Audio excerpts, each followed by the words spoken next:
Hi there, I'm Stacy. Welcome to my weaving studio here in sunny San Diego. Today I'm going to show you how to wind cashmere mill ends. This is 228 cashmere that is left over from cones that the company winds, and they send it in packages that are just floppy. They're called floppies. We call them floppy sets. And so in order to weave with these, you've got to move it from this floppy cone into a ball or wind it onto a cone. I'm going to show you both of those today so that you can wind a warp with it or even wind a bobbin. So the tools that I'm going to be using today are a paper towel holder, an Amish swift. This swift can be attached to the table standing straight up, or you can also lay it down flat, which we'll be doing later when we move the yarn into a ball or a cone. But the first step in moving the yarn into a weavable state is to take the yarn and wind it onto a swift. Now, I really like the Amish swifts best. I've tried different kinds. But the Amish swift moves smoothly with no hesitation.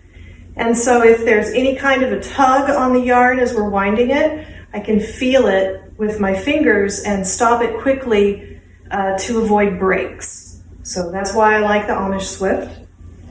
On the floor, there's a box. You can use any box. You can use a paper bag.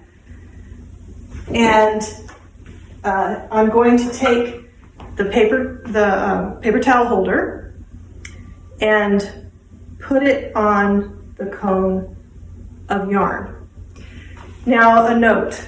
These little cones of yarn that have been wound, there is a center pull somewhere inside on either end of this cone. And supposedly, in theory, if you can find it, you could just pull it out of the center and everything would be smooth, and that would be really the best way to do it. But in all the years and all the many cones that I've wound, I've never been able to find that centerpiece. So this is the method that I use. So if you look in the end, you can sort of see that there's a hole. And if you take your finger and run it up in there, you can feel the hole. You can extend it all the way up to the top, really, and stick your finger out the top. That is a good thing to do because when you put your paper towel holder in there, you want to get it as close to the center as you can. So now the next step is to find the outer strand.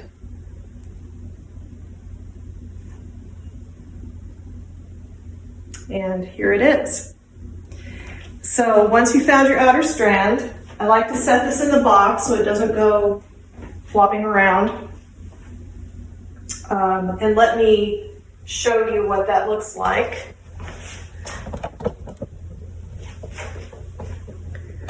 There's my box. I put it right underneath the Amish swift, which I have attached to the table with these C-clamps. Well, I don't know if those are C-clamps. So I take the string, make a slip knot, and attach it to one of the metal hooks on the Amish swift. All right, so a close-up of the Amish swift. All right, so hopefully you can see that I have the yarn attached to this metal hook, and the other metal hooks are all facing out. That's what keeps the yarn from sliding off.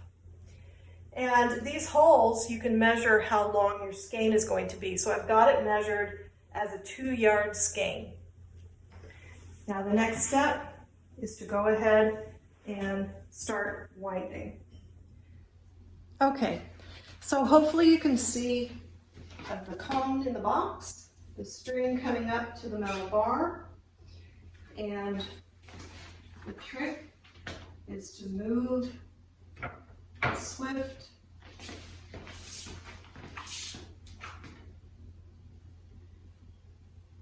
so that the yarn comes off very smoothly. I like to use my fingers here instead of the knob that comes with the Swift because I can feel it if it's getting ready to tug or if it's getting ready to break. I can feel any kind of pressure or changes that's coming off the cone at the bottom. And if you get a good rhythm going, you can actually go quite quickly.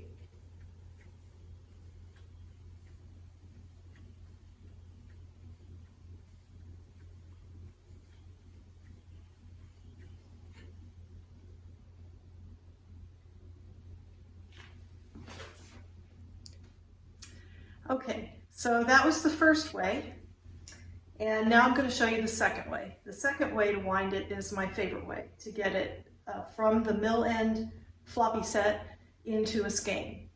So you can see I've got about half of the cone skeined using the first method, using the paper towel holder. The downfall or the problem with the paper towel holder is the floppy set will pull off of the paper towel holder. It'll get kind of stuck up under the floppy set cone and it yanks off and it flies off. That's why I set it in a box. And so that did actually happen when I was winding this one off camera. And so it tore, the yarn broke, so I put it in a knot. Usually I don't put it in a knot. Usually I just skein that off and make separate balls because I don't like to have knots when I'm warping. But it's fine if you like to put it in a knot. You can see that it's coming. But I wanted to show you the second way. This is my favorite way. So this method involves these tools.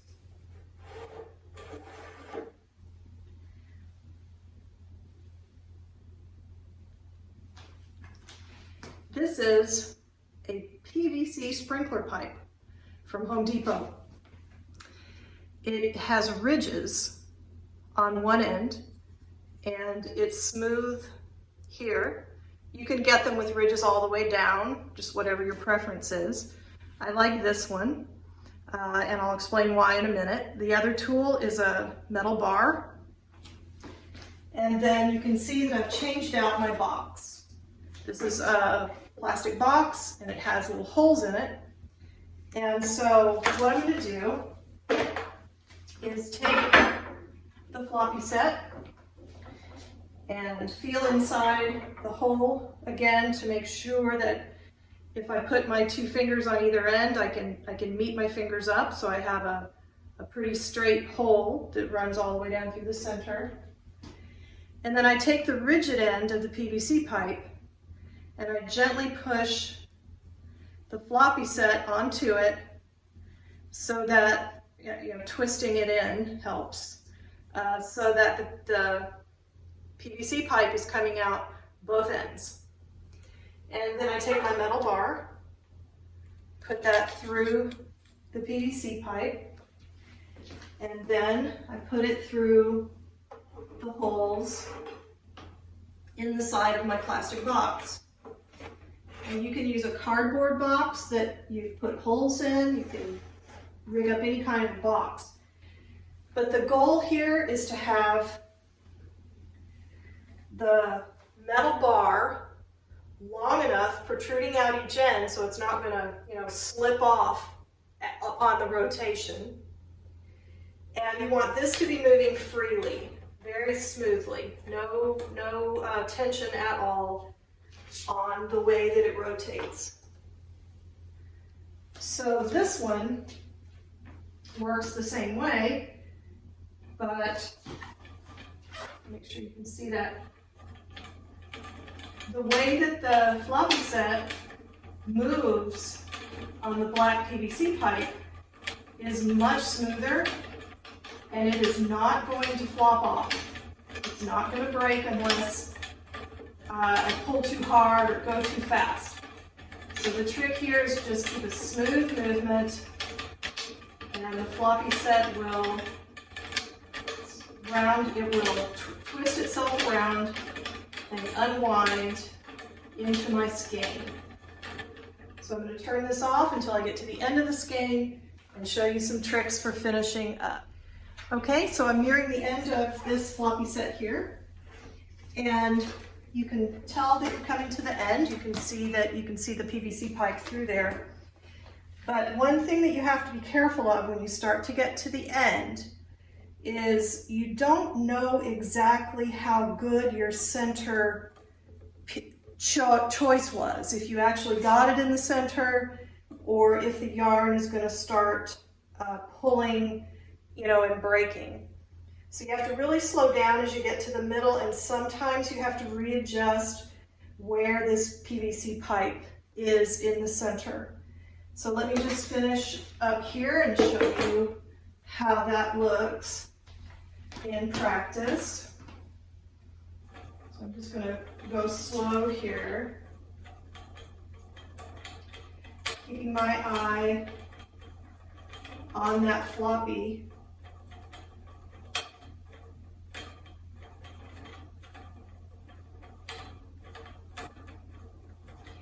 And eventually what will happen is it'll just catch, it'll just stop turning because the yarn is not, it's not in the cylinder anymore. Right there. So it's stuck and I need to take care of that. So what I do is I take my floppy set off, pull it out,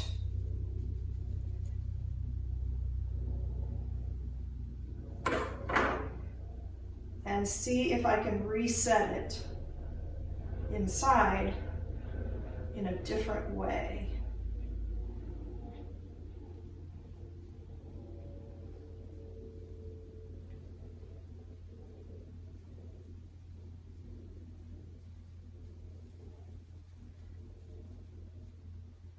This seems like a lot of trouble to go to, but the cashmere is so much cheaper to buy when you buy it in these sets like this, and you can get mixed colors, whereas if you buy it by the 150 gram cone, you have to buy, a whole cone just to get different colors. So this is a very economical way. So I just made a new hole going up through the center, and now I'm going to put it back on my middle bar. Middle bar in, and I should be able to get a little bit more rotation out of it. Yep, it's turning smoothly again.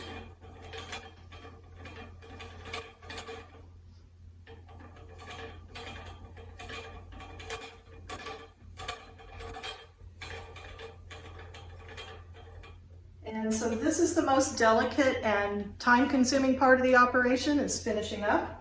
And the goal is to get as much of the floppy set into your skein as you can. But eventually you'll get to a place where there could be just a matted mess in the middle that is not going to come undone. And depending on how much patience you have, you can spend time with that or not. Or you could just sacrifice the little knot at the end to the yarn gods, which is what I do sometimes. All right, so I'm going to finish winding this off, and then I'll meet you on the other side to show you how to wind the skein into a cone and into a ball. I wanted to give you this little close-up so you could see what it looks like as it's just coming off at the very end of the cone. You can see it looks kind of messy, it looks kind of uneven, but as long as you can keep it spinning smoothly, and as long as it's turning and unwinding, then you're good to go. And right there, it is stuck. So I will probably just sacrifice that little amount right there to the yarn gods. Okay, so now I'm going to show you how to move the yarn from the skein winder onto the ball winder. This is my handy dandy Frick ball winder. I don't even think they make them anymore. And so you can see that I've got the yarn coming off of the Swift through the little yarn guide, and I've got it ready to go onto the comb, the ball winder here.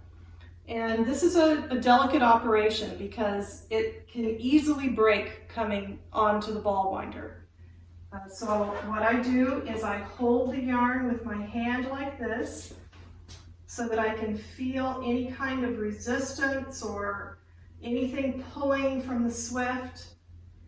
And I just try to get into a good, smooth, but not too fast rhythm with the ball winder. And by holding my hand here, the uneven nature of the Amish Swift is mitigated. Now there are other Swifts that you can use. I've tried other Swifts. I've tried umbrella Swifts, which I find to be too rough. They don't move as smoothly as this one does because this one's on ball bearings. Another Swift that I like that I've tried is the GoCo Swift. It's one that stands on some feet and it's made for very fine silk. I just had a break because I wasn't paying attention to what I was doing and I got lost there. So I'm going to go ahead and tie this in a knot.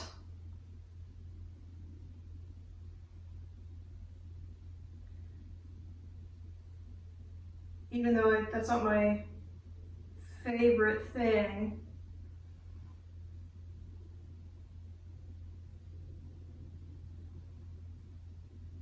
But just so we can keep going here. Now these mill ends, I get them from a place called Colour Mart. It's in England. And Colour Mart has mill ends that they get from spinners in Italy and also most of them up in Scotland. This particular cashmere is spun up in Scotland, and there are a couple of factories there that take this cashmere. This 228 is one that they use a lot at the Johnston's mills in Scotland. And there's a knitting mill that has big knitting machines in it. And I visited that in person one time. It's down by Edinburgh. And then up farther north, is a bigger mill where they have weaving machines. So all of this cashmere is coated in spinning oils that help it to, help it go through the machines. It's coated in a way that helps it to stay together. It makes it stronger while it's going through any kind of processing, including what we've been doing here. And so you don't want to wash the spinning oils off until you're finished with your weaving or your knitting if you're knitting it that way. So it's always good to do a swatch, whether knitting or weaving, to find out how much the yarn is going to change. This yarn it can be very variable. Sometimes it can be varied just from one color to another. Sometimes it can vary depending on the spinning mill. Did it come from Italy? Did it come from England or Scotland? How is it spun? Not all 228 cashmere is the same. And of course there's other weights of cashmere that this company sells and other companies too. So it's thicker, there's even thinner. And so the 228 though seems to be the most commonly used in the industry, and it's the one that I love to use to make my cashmere scarves.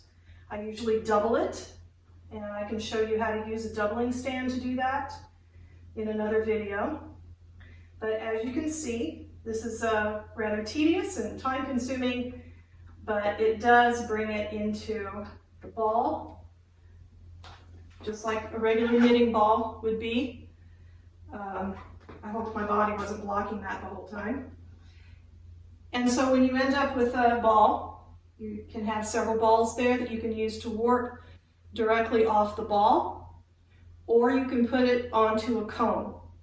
So I'm going to show you that next, but before I do, I want to say that you can take it from the Swift directly to a cone winder. This is a ball winder. They make cone winders, and you can just put it directly on from the Swift to the cone winder if you have one of those tools.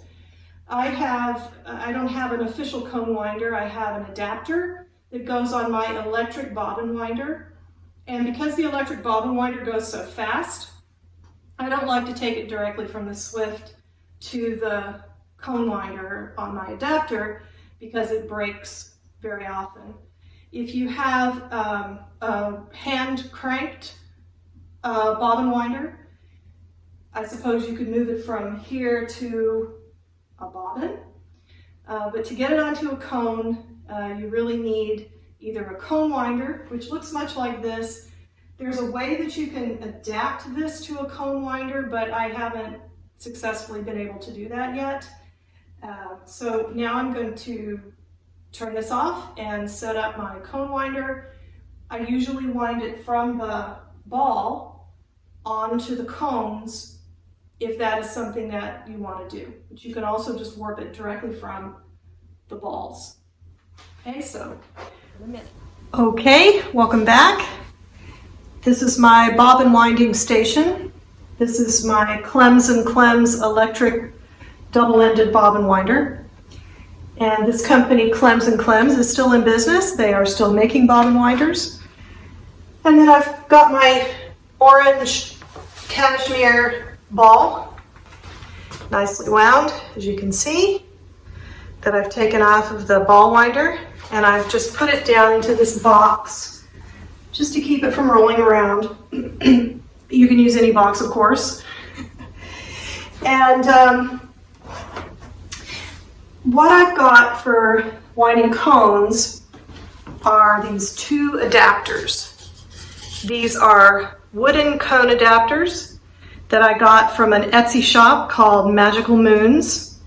You can see, hopefully, her signature there. Probably other companies make these, I don't know, but these are what I use. And the cone just fits right on there. And then these go onto the two ends of the bobbin winder. So once I've got my cone nice and firm and the yarn coming up from the ball, I just wrap it around the cone a couple of times just to get it to stick on there. And then wind.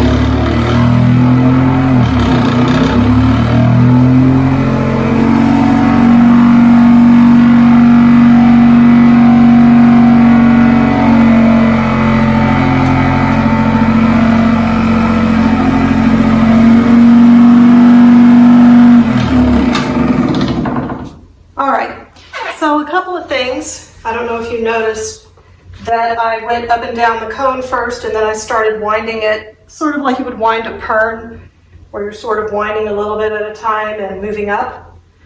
You can also just go back and forth on the cone quickly. That's how cone winders work. But I wanted to show you one of the reasons why I don't prefer to tie knots in the yarn is because you can see that the knots show up on the cones. They kind of stick out and, it could cause problems or it could be fine. You don't know, usually know. But one of the benefits of putting it from a ball onto a cone is if you only have one ball of that color, but you want to wind your warp 2 strands at a time, you can wind some onto one cone and then some onto the other. Oops, that was another, now that just is a knot in the cashmere itself that can be undone. That works, and then take it off. You've got one cone wound, you can wind as many combs as you want from one ball of yarn. So to finish up, that is how I wind floppy sets from color mark cashmere into something that I can use to wind or warp with where the yarn isn't going to break. This yarn is delicate. You can break it while you're weaving, but if you just are careful and not too much tension, it really does hold up surprisingly well. All right, so I hope this was helpful, and next time I'll show you how to use a doubling stand. Bye.